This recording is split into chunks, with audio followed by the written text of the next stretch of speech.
도쿄 올림픽이 한참 진행 중입니다. 자, 코로나 바이러스 때문에 여러모로 힘든 상황이지만 모든 나라 선수들이 최선을 다해서 경기에 임하고 있습니다. 자, TV를 보니까요, 땀을 뻘뻘 흘리며 그냥 젖먹던 힘까지 짜는 선수들을 보면요, 정말 존경스럽기까지 합니다. 과연 무엇이 저들을 저토록 열심히 뛰게 만드는 걸까요? 꼭 금메달을 따기 위해서일까요? 아니면 좋은 성적에 따른 두둑한 포상금 때문일까요? 그것도 아니면 선수 자신의 명예 때문일까요? 저는요, 꼭 이런 이유들만 있지는 않다라고 생각을 합니다. 자, 이번 올림픽에요, 우리 선수들이 입고 있는 선수단복을 보면요, 눈에 확 띄는 문구 하나가 있습니다. 바로 옷깃에 적힌 대한민국 국가대표입니다. 자, 선수들이요, 이 단복을 입을 때 이 문구를 보면서 무슨 생각을 할까요? 그래, 맞아, 나는 대한민국 대표야, 이런 생각을 할 것입니다. 여러분, 이 옷은요, 이게 아무나 입지 못합니다. 오직 대한민국을 대표하는 선수만 입을 수 있습니다. 이건요, 대단히 영광스러운 일입니다. 자, 그래서요, 이 옷을 입는 선수는 자부심을 갖고 경기에 최선을 다하는 것입니다. 자, 이렇게요, 누군가의 신분을 나타내고 그래서 행동을 변화시키는 옷, 이런 옷은요, 비단 선수 단복만이 아닙니다. 우리가 이제 자주 가는 우러스, 콜스, 이런 마트 직원들이 입는 유니폼도 있습니다. 유니폼을 입으면요, 아무래도 손님을 대할 때 더 친절히 대하게 됩니다. 또 이런 게 어떤 옷이 있죠? 교복도 있습니다. 교복을 입고 있으면요, 학생들은 아무래도 행동을 더 조심하게 됩니다. 그래서 학교 끝나고 길거리나 쇼핑센터에서 함부로 행동하지 않게 됩니다. 자, 그런데 여러분, 이런 옷을요, 우리도 입고 있다는 사실을 기억하십니까? 자, 지난주일 본문은 이렇게 끝납니다. 에베소서 4장 24절은 하나님을 따라 의와 진리의 거룩함으로 지으심을 받은 새 사람을 입으라. 아멘. 이렇게 끝납니다. 자, 바울은요, 우리에게 새 사람을 입으라고 말합니다. 그렇습니다. 예수님을 구주로 믿어 마음이 새롭게 된 우리는 지금 이 새 사람의 옷을 입고 있습니다. 자, 그렇다면 우리도 이 옷에 걸맞은 행동의 변화가 있어야 하지 않겠습니까? 자, 오늘 본문에서 바울은요, 새 사람을 입은 사람의 구체적인 삶의 모습을 말하기 시작합니다. 이건요, 분명 옛사람의 그것과는 완전히 다른 모습일 겁니다. 자, 그렇다면 새 사람을 입은 사람의 달라진 삶의 모습은 과연 무엇일까요? 자, 바울이 특히 강조하는 것은 무엇일까요? 또요, 이를 위해서 필요한 것은 과연 무엇일까요? 변화된 삶을 살기 위해서 오늘 우리가 얻어야 할 교훈을 알아보고자 합니다. 자, 먼저 첫 번째로, 달라진 삶의 모습으로 우리는 말을 주의해야 합니다. 첫 번째로 우리는 말을 주의해야 합니다. 자, 우리 에베소서 4장 25절 말씀 함께 읽겠습니다. 읽습니다. 시작. 그런즉 거짓을 버리고 각각 그 이웃과 더불어 참된 것을 말하라. 이는 우리가 서로 지체가 됨이라. 아멘. 자, 가장 먼저 바울은 말을 주의하라 이렇게 권면하면서 거짓을 버리라고 말합니다. 자, 이 거짓, 25절에 나오는 거짓은 이게 헬라어 원어로는 푸슈도스입니다. 근데 이 푸슈도스라고 하는 단어는요, 거짓말이라고 하는 뜻도 있지만 비슷하다라고 하는 뜻도 있습니다. 자, 그래서요, 이 단어는 이게 거짓말이기는 한데 그냥 얼토당토하지 않는 거짓말, 이런 거짓말이 아니라 이게 사실과 비슷하게 들리는 아주 교묘한 거짓말을 가리킵니다. 자, 예를 들어 이제 카더라 통신 그런 게 있습니다. 카더라 통신 아시죠? 누가 뭐뭐 했다 카더라, 이 카더라 통신입니다. 근데 여러분, 이 카더라 통신은요, 몇 가지 특징이 있습니다. 자, 어떤 특징이 있느냐? 먼저 첫 번째로 일단 직접 보고 직접 들은 사람이 거의 없습니다. 대부분 어떻게 들어요? 전해 들은 이야기입니다. 이런 특징이 있어요. 또 둘째 특징이 뭐냐? 두 번째는 이게요, 들으면 진짜 흥미진진합니다. 귀가 솔깃해지는 얘기입니다. 자, 그리고 셋째 뭐냐? 들은 얘기와 진실이 다른 경우가 대부분입니다. 자, 넷째로 뭐가 있냐? 이 이야기 속 주인공은요, 인격살인을 당합니다. 그리고 다섯 번째 특징이 뭐냐? 그래서 공동체가 큰 어려움을 겪습니다. 근데 참 희한한 게 있어요. 희한한 게 뭐냐? 희한한 게요, 사람들이 이런 거짓말에 너무 쉽게 속는다라는 것입니다. 진짜 안 그럴 것 같은 사람도요, 희한하게 잘 넘어갑니다. 여러분 왜 그런지 아십니까? 그 이유가 뭔지 아세요? 그 이유는 다른 게 아니에요. 그건요, 이런 거짓말 뒤에 마귀의 역사가 있기 때문입니다. 자, 이에 관해서요, 우리 주 예수님이요, 이런 말씀을 하셨습니다. 요한복음 8장 44절을 보면 너희는 너희 아비 마귀에게서 났으니 너희 아비의 욕심대로 너희도 행하고자 하느니라.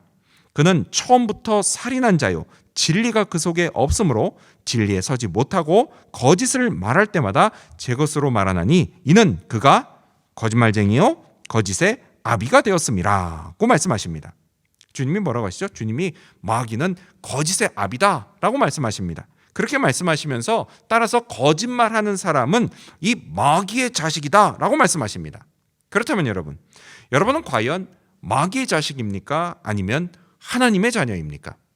맞습니다, 여러분. 우리는요 모두 다 하나님의 자녀들입니다. 하나님의 자녀들, 어떤 사람들이에요?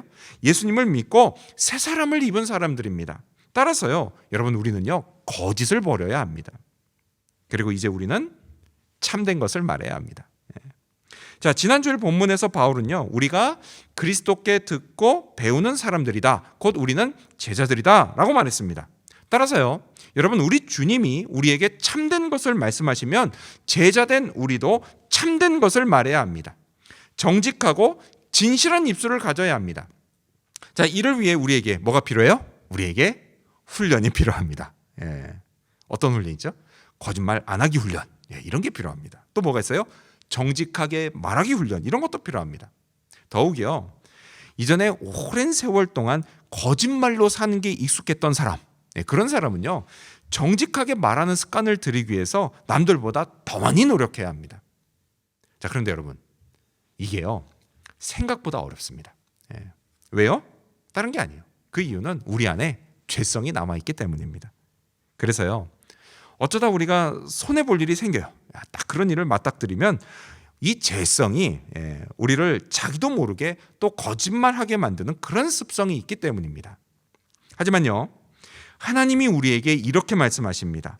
잠언 12장 9절 말씀 함께 읽어볼까요? 읽습니다. 시작.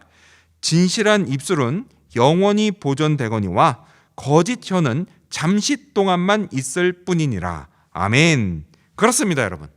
거짓말이요, 이게 통할 수도 있습니다. 통할 수는 있지만 그건 뭐라고요? 잠시 동안이다, 잠깐뿐이다 라는 겁니다. 그리고 시간이 지나면 곧 진실이 드러나기 마련입니다. 여러분, 하나님은요 우리가 하는 말을 다 듣고 계십니다. 그리고 진실한 자의 말, 그건 영원히 보존시켜 주시고 그리고 축복하십니다. 반대로 거짓말은요 반드시 대가를 치르게 하십니다. 따라서 여러분, 우리는요 거짓을 버리고 참된 것을 말해야 합니다. 그것이 바로 주님이 기대하시는 새 사람을 입은 자의 입술이라는 사실을 믿으시기 바랍니다. 자, 다시 에베소서로 돌아가서요, 4장 25절로 돌아가서 우리가 거짓을 버리고 참된 것을 말해야 하는 이유, 그 이유를 바울은 우리가 서로 지체가 되었기 때문이다 라고 말을 합니다. 무슨 얘기예요? 우리가 한 몸을 이루었기 때문이다 라는 겁니다. 예를 들어 이런 거예요. 여러분, 만일요 우리가 이제 사지가 있잖아요. 근데 우리 몸의 팔, 이 팔이요 아파요. 근데 이 팔이 아프면 그건 팔만 아픈 게 아닙니다. 뭐죠? 우리 몸 전체가 아픈 겁니다. 자, 그런데요 다리가, 이 밑에 있는 다리, 이 다리가요 자기는 팔이 아니니까 이게 아무 상관없다, 이렇게 말하면요 그건 정말 말도 안 되는 소리입니다. 자, 근데 이 같은 원리로요, 교회에서 누가 다른 교인을 거짓말로 상처를 주면 그건요 그 교인만 상처받고 아픈 게 아니라 우리 교회 전체가 아픈 것이 됩니다. 왜요? 우리가요 한 몸이기 때문입니다. 실제로요 거짓말 때문에 문제가 불거지고 그게 커졌을 때 그 상처의 아픔을 우리 모두가 다 함께 참고 견디는 게 이게 얼마나 힘든 일인지를 모릅니다.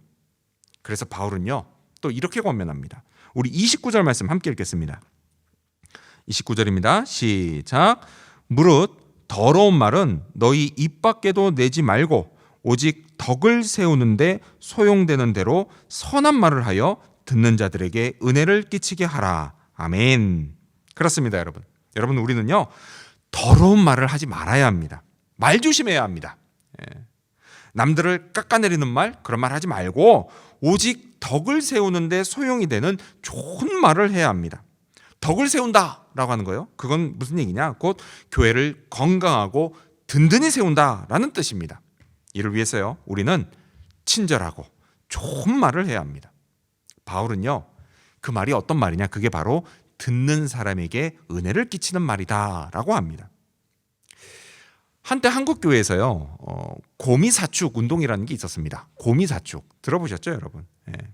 이런 거예요. 교인들이요, 서로 이 네 가지 말을 하는 운동입니다. 첫 번째로 고마워요. 미안해요. 사랑해요. 축복해요. 다시요. 고마워요, 미안해요, 사랑해요, 축복해요. 이 네 가지 말을 통해서 서로가 서로에게 은혜를 끼치는 운동이었습니다. 우리도 한번 해볼까요? 지금 옆에 누가 계시다면 옆사람을 보면서요, 고마워요, 미안해요, 사랑해요, 축복해요를 해보겠습니다. 자, 한번 해보는 겁니다. 시작. 고마워요, 미안해요, 사랑해요, 축복해요. 아멘. 그렇습니다, 여러분. 저는요, 이 말들이 우리 입술에 딱 붙어서 습관이 되기를 바랍니다. 그래서 서로가 서로에게 항상 은혜를 끼치기를 바랍니다. 이를 통해서요, 우리 교회도 든든히 세워져 가며 우리 교회가 은혜와 사랑의 공동체로 성장해 가기를 바랍니다. 기억하십시오, 여러분. 주님이요, 우리에게 기대하시는 입술은 참되고 진실한 입술입니다. 축복하는 은혜의 입술입니다. 우리 모두가 이런 입술을 갖게 되기를 바랍니다. 이를 통해서 새 사람을 입은 변화된 삶을 살아가게 되는 저와 여러분이 되시기를 축원합니다. 두 번째로, 달라진 삶의 모습으로 우리는 분노를 주의해야 합니다. 달라진 삶의 모습으로 우리는 분노를 주의해야 합니다. 자, 우리 계속해서 26절 말씀 함께 읽겠습니다. 26절입니다. 시작. 분을 내어도 죄를 짓지 말며 해가 지도록 분을 품지 말고. 아멘. 자, 계속해서 바울은 분노를 주의하라고 말합니다. 근데 저는요, 지금 이 권면이 정말 감사합니다. 왜냐면요, 바울이 뭐라고 하죠? 분을 내지 말라 이렇게 하지 않고요, 분을 내어도 라고 했기 때문입니다. 여러분, 세상에요, 화를 안 내는 사람이 있습니까? 없습니다. 없어요. 아무리 우리가 예수님 믿고 거듭났어도요, 여러분, 우리는 여전히 분노합니다. 그런데요, 하나님이 이런 우리의 연약함을 이해해 주셨다라는 거예요. 그래서 분을 내어도 라고 말씀하신 게 아니겠습니까? 자, 그렇다면 관건이 뭐예요? 관건은요, 그 다음입니다. 그 다음이에요. 자, 성경은요, 우리에게 화를 내도 죄는 짓지 말아라 라고 말씀합니다. 그렇습니다, 여러분. 관건이요, 죄를 안 짓는 겁니다. 그런데 여러분, 이게 어디 쉬운 일입니까? 여러분도 다들 경험해 봐서 아시겠지만요, 이게 결코 쉬운 일이 아닙니다. 우리가요, 어떤 사람이 불의한 일을 저질렀을 때 딱 그 일에만 분노하고 그 잘못만 바로잡고 우리 가족과 우리 교회 공동체를 보호하기 위해서 성경의 가르침대로 사랑하는 마음으로 훈계와 책망을 해서 그 사람이 다시 새롭게 될 기회를 줘야 하는데 사실은 그게 잘 안 된다라는 거예요. 잘 안 됩니다. 왜 안 돼요? 이건 역시도 여러분, 우리가 죄성을 가진 인간이기 때문입니다. 우리 안에 있는 이 죄성이요, 우리로 하여금 오직 그 불의한 일만 가지고 판단하고 말하고 행동하게 하지 않고 거기에 우리의 감정을 그냥 마구 섞어버리기 때문입니다. 그 대표적인 사람이 누구냐? 그게 바로 저입니다. 사실은 저예요, 여러분. 설교를 준비할 때요, 저는 굉장히 예민해집니다. 그래서 그걸 잘 아는 우리 식구들이요, 제가 설교 준비할 때는 저를 건들질 않습니다. 그냥 괜히 잘못 건드렸다가 그냥 별것도 아닌 일을 가지고 제게 혼날 수도 있다는 거, 그걸 잘 알기 때문입니다. 자, 이런 일이요, 이번 이 설교를 준비할 때도 있었습니다. 근데 사실요, 우리 식구들은 하나도 잘못한 게 없습니다. 식구들은요 평소하고 똑같았습니다. 단지 누구요? 제가 문제였습니다. 제가 문제였어요. 전적으로 제가 잘못했습니다. 제 안에 있었던 어떤 복잡한 감정들, 그게 제어되지 못하고 그냥 표출된 거였습니다. 여러분, 성경이 분을 내어도라고 말씀한다고 해서요 이게 화를 내도 된다는 식으로 쉽게 생각하면 안 됩니다. 사실 화내는 거요, 여러분 이거요 정말 순식간입니다. 순식간이에요. 분노의 감정을 조절하는 거요, 여러분 이게요 여간 힘든 일이 아닙니다. 그래서요 차라리 분노의 감정을 조절하기보다는 차라리 1초라도 빨리 이 감정을 없애버리는 게 좋습니다. 그냥 그렇지 않고 이걸 그냥 계속해서 가지고 있으면 그만큼 죄도 더 많이 짓게 됩니다. 그래서 바울은요 우리에게 뭐라고 하죠? 해가 지도록 분을 품지 말아라 라고 권면하는 겁니다. 근데 그럼에도 불구하고 계속해서 가지고 있으면 그때는 어떻게 될까요? 계속해서 바울이 이렇게 말하는 걸 우리가 한번 보겠습니다. 우리 27절 말씀을 읽겠습니다. 읽습니다. 시작. 마귀에게 틈을 주지 말라. 아멘. 결국 어떻게 돼요? 마귀에게 틈을 주게 됩니다. 올림픽에 축구 경기도 있죠. 축구 정말 재밌습니다. 근데 여러분, 제가 축구를 좋아하는데요. 축구 경기에 이제 두 팀이 붙지 않습니까? 근데 한쪽은 강팀이고 한쪽은 약팀이에요. 그러면요, 그때 이 약팀이 강팀을 상대하는 전술 중에 뭐가 있느냐? 상대방 선수를 화나게 만드는 전술이 있습니다. 벌써 꽤 오래전 얘기예요. 2006년 독일 월드컵 결승전 때 일입니다. 그때 여기서 프랑스하고 이태리가 올라왔어요. 근데 프랑스가 이기면 프랑스는 월드컵 2연패를 달성하는 거였습니다. 여러분 이거요 엄청난 일이었습니다. 자, 그런데요 이 시합에서 이태리 수비수였던 마테라치가 그때 당시 세계 최고의 공격수였던 프랑스 지단을 화나게 만들었습니다. 그리고 그 결과 지금까지도 유명한 지단의 박치기 사건이 벌어졌습니다. 그렇게 지단은 퇴장당하고 프랑스는 졌습니다. 분노를 품다가 그만 틈을 주고 만 거였습니다. 자, 우리가요 계속해서 분을 품고 있으면 마귀가 우리에게 똑같은 짓을 합니다. 우리도요 분노를 다스리지 못하고 계속 가지고 있으면 마귀가 그 틈을 노리고 들어와 버린다라는 겁니다. 그리고 그 사람을 이용한다라는 겁니다. 그래서 가정에서는 가족의 불화를 일으키고 교회에서는 교인들 사이에 갈등을 유발하고 조장합니다. 우리가요 머리 대신 예수 그리스도 아래 하나님의 영적 가족으로 한 몸을 이루었지만 마귀가요 그 틈을 헤집고 들어와서 서로를 갈라놓습니다. 여러분, 갈라놓는 거 그게 마귀가 하는 일입니다. 따라서 여러분, 불화가 있고 갈등이 벌어진다? 그래서 가족이나 교인들이 갈라지는 일이 생긴다? 그렇다면요 그 뒤에 마귀의 역사가 있다는 사실을 깨달으시기 바랍니다. 잊지 마십시오. 여러분, 마귀는요 절대로 나서서 일하지 않습니다. 마귀는요 늘 정체를 감추고 마쿠에서 일합니다. 누구를 이용한다고요? 분노의 감정을 조절하지 못하고 계속해서 품고 있는 사람, 다스리지 못하는 사람, 그 사람을 이용합니다. 따라서 여러분, 분노가 치밀어 오르십니까? 화가 나서 견딜 수가 없습니까? 분노의 감정이 다스려지지가 않습니까? 도저히 참을 수가 없습니까? 그렇다면요 이걸 터뜨리기 전에 먼저 지금 마귀가 나를 이용해 틈을 노리고 있다, 이 사실을 떠올리시기 바랍니다. 여러분, 마귀에게 이용당하실 생각이십니까? 마귀의 나팔수가 되고 싶으십니까? 아니라고 한다면 여러분, 그땐요 조용히 눈을 감고 예수님을 떠올리시기 바랍니다. 여러분, 예수님도요 불의를 보고 분노하셨습니다. 하지만 예수님은 죄를 짓지는 않으셨습니다. 물론요 우리는 예수님이 아닙니다. 하지만 여러분, 우리는요 예수님께 도와달라고 도우심을 구할 수는 있습니다. 화가 치밀어 오를 때, 분노가 막 올라올 때, 그때 우리는 예수님께 도우심을 구해야 합니다. 내 안의 분노를 다스려달라고 기도해야 합니다. 그러면 예수님이 도와주십니다. 예수님이요 내 안에 계신 성령을 통해서 마음을 다스려 주십니다. 그리고 지금 이 순간 내가 무엇을 말하고 또 어떻게 행동해야 할지도 그것도 가르쳐 주십니다. 여러분, 우리는요 이 성령의 인도하심을 따라야 합니다. 물론요 그대로 따랐다가 내가 더 억울해질 수도 있고 또 부끄러워질 수도 있다는 그런 생각에 이거 따르는 것을 주저하게 될 수도 있습니다.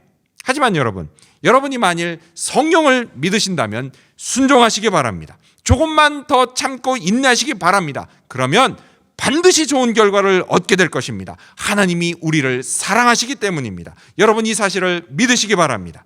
이러한 믿음으로 분노의 감정에 휩쓸리지 않고 성령을 따라 새 사람을 입은 변화의 삶을 살아갈 수 있게 되는 저와 여러분이 되시기를 축원합니다.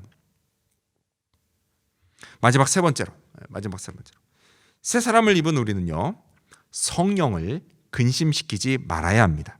마지막 세 번째로 새 사람을 입은 우리는 성령을 근심시키지 말아야 합니다. 자, 우리 30절 말씀 같이 읽어볼까요? 에베소서 4장 30절입니다. 시작. 하나님의 성령을 근심하게 하지 말라. 그 안에서 너희가 구원의 날까지 인치심을 받았느니라. 아멘. 여러분, 우리가 예수님을 구주로 믿었을 때 우리 마음에 들어오신 성령, 그 성령님은요, 또한 예수님이 이 땅에 다시 오시는 그날까지 우리의 구원을 인치심으로 보증하십니다. 바울은요, 이 성령을 근심하게 하지 말아라 라고 권면합니다. 그럼 여러분, 성령이 언제 근심하실까요? 그건요, 우리가 새 사람을 입은 자답게 살지 못할 때, 그때 근심하십니다. 자, 그럼요, 또 그렇다면 우리가 성령이 근심하시는 걸 우리가 어떻게 할 수 있을까요? 그건요, 성령께서 우리 마음을 찌르시는 것으로 알 수 있습니다. 우리가요, 가끔 이런 생각 들 때가 있어요. 내가 이렇게 살면 안 되는데, 그럼 하나님이 싫어하실 텐데, 이런 생각이 들 때가 있습니다. 여러분, 그때가 바로 성령께서 근심하시는 때입니다. 그럴 때 어떻게 해야 돼요? 그럴 때는요, 더 이상 성령을 근심하게 하지 말아야 합니다. 자, 그렇다면요, 우리가 어떻게 해야 성령이 근심하지 않으실까요? 바울은요, 그걸 두 가지로 나눠서 말합니다. 자, 먼저 첫 번째로는 소극적인 방법입니다. 여러분, 계속해서 31절 말씀을 읽겠습니다. 읽습니다. 시작. 너희는 모든 악독과 노함과 분냄과 떠드는 것과 비방하는 것을 모든 악의와 함께 버리고. 아멘. 자, 이 31절 말씀에 보니까 뭐 다른 건 다 알겠는데 여기 보면 떠드는 게 나옵니다. 여러분이 떠드는 건요, 그냥 시끄럽게 떠든다 뭐 이런 얘기가 아니라, 이거는 사람 면전에서 바락바락 소리 지르는 걸 말합니다. 그게 바로 이 떠든다라는 것의 원뜻이에요. 자, 그래서 31절 뭐예요? 바울은요, 우리의 악독과 노함과 분냄과 소리 지르는 것과 비방하는 것을 버리라고 말합니다. 이것들을요, 모든 악의, 곧 우리가 가지고 있는 온갖 나쁜 감정과 함께 버리라고 말합니다. 버리라는 게 뭐예요? 이걸 멈추라는 겁니다. 하지 말라는 뜻입니다. 그러면 성령도 근심을 멈추시고 근심하지 않으신다라는 겁니다. 자, 그리고 또한 바울은요, 두 번째로 적극적인 방법도 말합니다. 우리 32절 말씀을 계속해서 함께 읽겠습니다. 읽습니다. 시작. 서로 친절하게 하며 불쌍히 여기며 서로 용서하기를 하나님이 그리스도 안에서 너희를 용서하심과 같이 하라. 아멘. 어떻게 하라고요? 서로 친절을 베풀고 불쌍히 여기고 서로 용서하라고 말합니다. 자, 그렇다면 여러분, 어떻게 해야 돼요? 우리는 친절해야 합니다. 물론요, 지금 우리는요, 서로 되게 친절합니다. 너무 좋습니다. 근데요, 제가 여기에 아주 조금만 더 바람이 있다면, 내가 모르는 분에게도 친절하게 다가갈 수 있으면 훨씬 더 좋겠습니다. 그러면요, 성령이 기뻐하십니다. 자, 그리고 또 우리는 어떻게 해야 돼요? 우리는요, 서로를 불쌍히 여겨야 합니다. 자, 그런데요, 여러분, 불쌍히 여긴다라는 말씀이요, 그래서 반드시 누가 불쌍한 처지에 있어야 한다, 그럴 때만 적용이 된다, 이런 말씀은 또 아닙니다. 여러분, 불쌍히 여긴다라고 하는 건요, 이건 우리가 남들을 자기보다 낮게 여기는 마음입니다. 자, 그러다 보면 어떻게 돼요? 자연스럽게 서로를 존중하고 배려하게 됩니다. 자, 여러분, 이렇게요, 교인들이 서로 존중하고 배려하는 교회, 그런 교회는 즐거움이 넘칩니다. 웃음이 끊이지를 않습니다. 교회 오면요, 편안함을 느낍니다. 근데 그럴 수밖에 없죠. 왜요? 이런 건요, 여러분, 세상에선 느낄 수가 없기 때문입니다. 여러분, 오늘 우리가 살고 있는 이 세상은요, 너무 치열한 곳입니다. 그곳에서 우리는요, 매 순간 생존 경쟁을 해야 합니다. 약육강식으로 돌아가고 있는 세상입니다. 이런 세상에서요, 존중과 배려, 여러분, 이걸 기대하기는 사실 어렵습니다. 하지만 교회는 달라요. 교회는 다릅니다. 우리 각자가요, 우리 교인들 각자가 다 세상에서 힘들게 사는 걸 압니다. 그렇기 때문에 어떻게 해요? 우리는 서로를 불쌍히 여깁니다. 여러분, 이런 우리를요, 성령이 기뻐하십니다. 끝으로요, 우리 어떻게 해야 돼요? 서로 용서해야 합니다. 물론요, 용서를 구하고 또 용서를 하는 일이 안 생기는 게 가장 좋을 수 있습니다. 사람들이요, 그런 교회를 찾습니다. 하지만 여러분, 꼭 아셔야 합니다. 세상에요, 그런 교회는 결코 없습니다. 왜냐?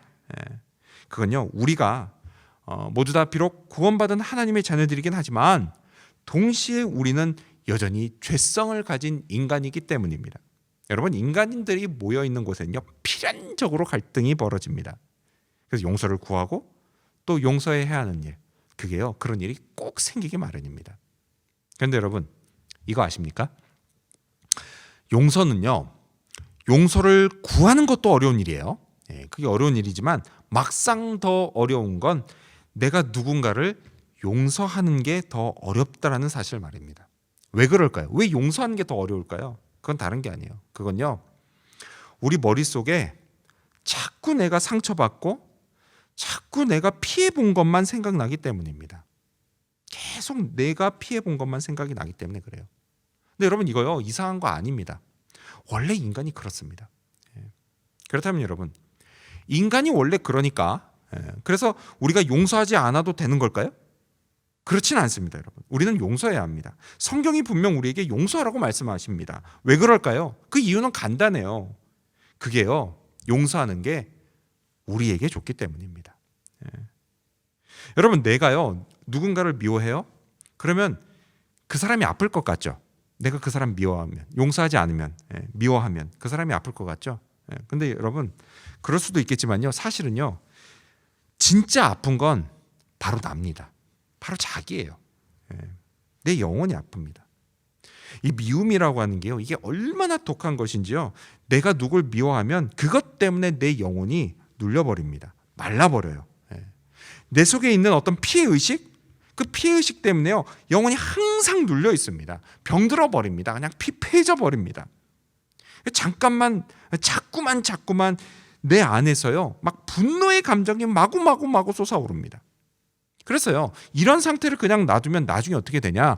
자기 자신을 원망하기 시작하고 또 하나님을 원망하게 됩니다. 여러분, 이건요, 우리 안에 계신 성령이 진짜 근심하고 슬퍼하시는 일입니다. 따라서 여러분, 이 지경이 되지 않도록 우리는 반드시 내가 미워하는 사람을 용서해야 합니다. 그러면 영혼이 자유로워집니다. 2015년 6월 17일 미국 사우스캐롤라이나주 찰스턴에 있는 미국에서 가장 오래된 흑인 교회 중 하나인 임마누엘 감리교회에서 총기 난사 사건이 벌어졌습니다. 이날이 수요일이었어요. 이날 수요일에 함께 모여서 성경 공부하던 8명의 교인들, 그리고 그들의 인도자였던 클레멘타 핑크니 목사님이요, 21살 백인 청년 딜란 루프가 쏜 총에 목숨을 잃었습니다. 사랑하는 가족을 갑자기 잃어버린 가족들, 얼마나 큰 충격을 받았을까요? 여러분, 이건요, 말로 다 표현할 수 없을 겁니다. 자, 그런데요, 이들에게 하나님의 은혜가 임합니다. 성령이 그들의 마음을 위로하십니다. 그리고요, 유가족 중 한 명이 재판에 나온 범인 딜란 루프를 향해 이렇게 말합니다. 당신은 내게서 가장 소중한 사람을 빼앗았고 나는 더 이상 우리 어머니와 대화를 나눌 수 없게 됐습니다. 하지만 나는 당신을 용서합니다. 자, 그리고 또 다른 유가족이 나와서 이렇게 말합니다. 나와 우리 가족은 당신을 용서합니다. 하지만 당신은 이번 일을 계기로 죄를 회개하십시오. 그리고 당신의 삶을 가장 귀한 분이신 예수님께 바치십시오. 그러면 당신의 과거가 어떠했든 예수님이 당신을 변화시키실 겁니다. 그렇습니다, 여러분. 우리의 의지로는 용서할 수 없는 게 너무 많습니다. 하지만 성령의 능력은 우리가 용서할 수 있게 해주십니다. 이를 위해서요, 하나님이 우리에게 먼저 용서의 은혜를 베푸셨습니다. 우리가 다시 한번 이 말씀을 기억하기 바랍니다. 서로 용서하기를 하나님이 그리스도 안에서 너희를 용서하심과 같이 하라. 아멘. 그렇습니다. 하나님이 그리스도 안에서 우리를 용서하셨습니다. 그렇다면 이제는 그리스도 안에서 새 사람을 입은 우리가 용서할 차례입니다. 이를 위해서 성령을 의지하며 기도하시기 바랍니다. 그런데도 나는 도저히 용서하지 못하겠다 싶으면 그런 마음을 성령께 솔직히 고백하시기 바랍니다. 그러면 예수님이 우리를 위로해 주십니다. 성령이 용기를 주십니다. 하나님이 이런 용서하는 우리를 귀하다고 말씀하십니다. 여러분, 이 사실을 믿으시기 바랍니다. 이 믿음으로 순종하면 그때 기적이 벌어집니다. 우리의 예상을 훨씬 뛰어넘는 놀라운 일이 생깁니다. 하나님의 역사를 경험하게 됩니다. 이를 통해서 우리가 성령을 근심시키지 않고 오히려 성령을 기쁘시게 하는 자들이 되기를 바랍니다. 그리스도를 높이는 자들이 되기를 바랍니다. 하나님의 축복의 자녀들이 되기를 바랍니다. 이렇게 새 사람을 입은 자의 변화된 삶을 살아가고 동시에 교회도 더욱 건강하게 세워나가는 저와 여러분, 그리고 우리 지구촌 교회 모든 성도님들이 되시기를 주님의 이름으로 축원합니다. 기도하겠습니다.